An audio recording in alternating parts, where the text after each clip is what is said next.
Let's talk about Taiwan. This self-governed island is entering another confrontational chapter.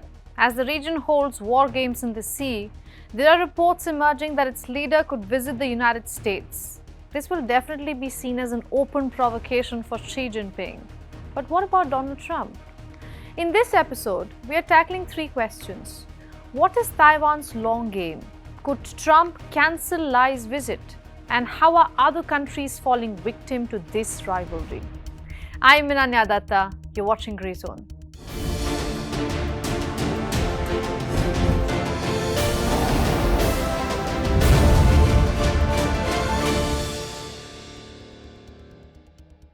Taiwan is a tiny island in the vast Pacific Ocean. It's known for its skyscraper, night markets, and high-tech industries.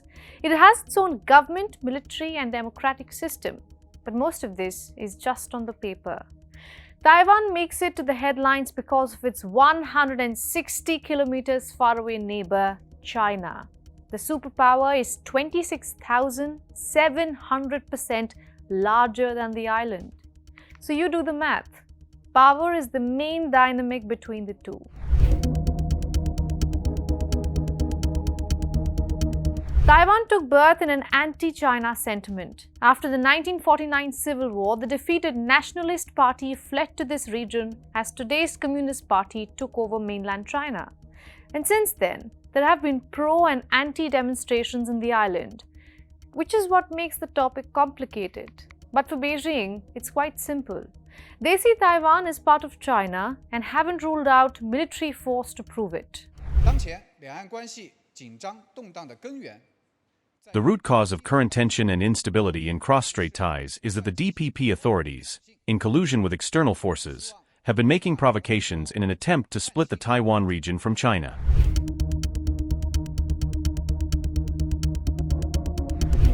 Let's talk about Lai Ching-te, the leader of Taiwan. He's Taiwan's first Harvard-trained doctor-turned-president. He won the presidential election last year in January with about 40% of the votes. He is the third president to get elected from the Democratic Progressive Party in a row. Lai took over as the leader at a time of increased geopolitical danger and intense global scrutiny. He has faced protests at home, but has managed to lead with a divided legislature. He has prioritized international engagement in the face of Chinese pressure. His inaugural trip abroad was to three Pacific Island allies, Marshall Islands, Tuvalu Islands, and Palau. There are now reports that he might be planning a stopover trip in the US next month.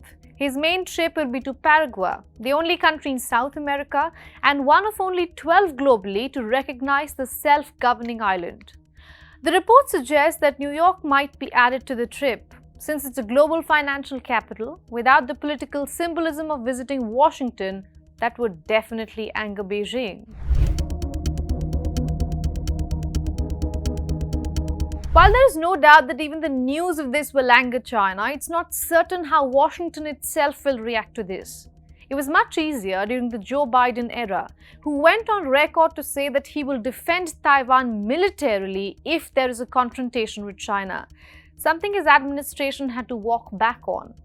But with Trump in office, it isn't black and white anymore. The president has hardly directly spoken about Taiwan. The only time he had, it had been about defense spending. Trump has repeatedly urged the island to increase defense spending, even suggesting a target of 10% of their GDP, far above its current 2 to 3% baseline. He's also floated the idea of treating Taiwan's protection like an insurance policy, that the island should finance itself. Trump is also thinking about his long game. He wants to avoid jeopardizing a summit between him and the Chinese president. Many believe any Xi-Trump meeting would likely take place on the sidelines of the next Asian-Pacific Economic Cooperation Summit in late October or early November. But it is Trump we are talking about, someone who is infamous for contradicting himself. He is keeping all options on the table. His administration has just recently sought clarity on a plan if the US and China would go to war over Taiwan.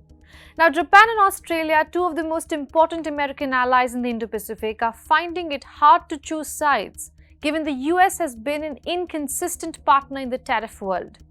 China's position is the only thing that has been consistent throughout. It wants no foreign involvement in Taiwan. Taiwan is part of China, and there is no such thing as a median line. The Democratic Progressive Party authorities, driven by selfish interests, have taken advantage of this to hype up the so-called military threat from the Chinese mainland narrative, attempting to create anxiety over security, heighten antagonism and confrontation, and obstruct cross-strait exchanges.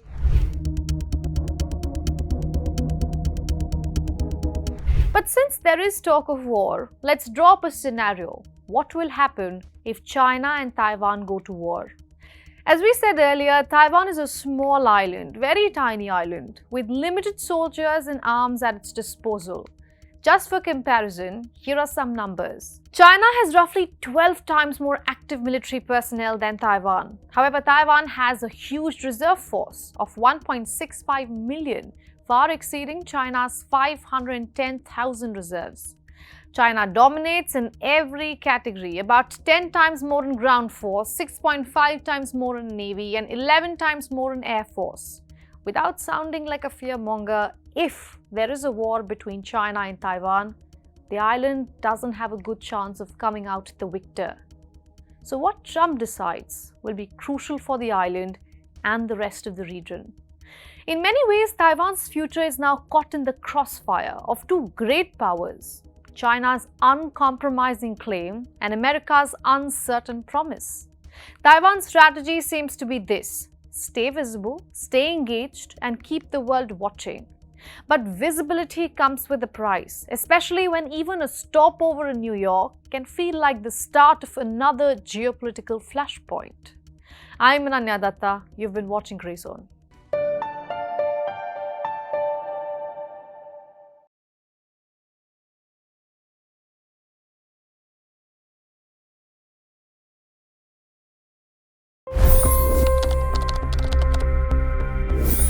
$25 crore गरीब गरीबी को परास्त करके बाहर निकले।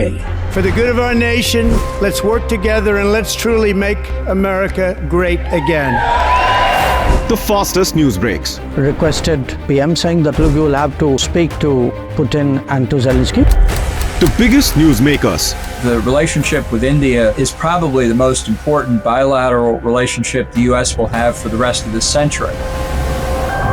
The capital delivered quite an election result today.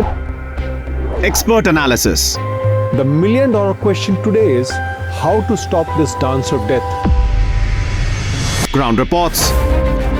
I'm standing at the crossroad of the Kumbh Mela. Behind me are more than 100 entry ghats. Long-form interviews. Exclusionary politics is reflected in Manipur case as well. You don't bother because this is a small state. Deep dive into burning issues. It's often said DRC could be the richest country in the whole world. It's because of what sits underneath. Why exactly did the US topple the Sheikh Hasina government? HT videos. We don't just break news, we break it down.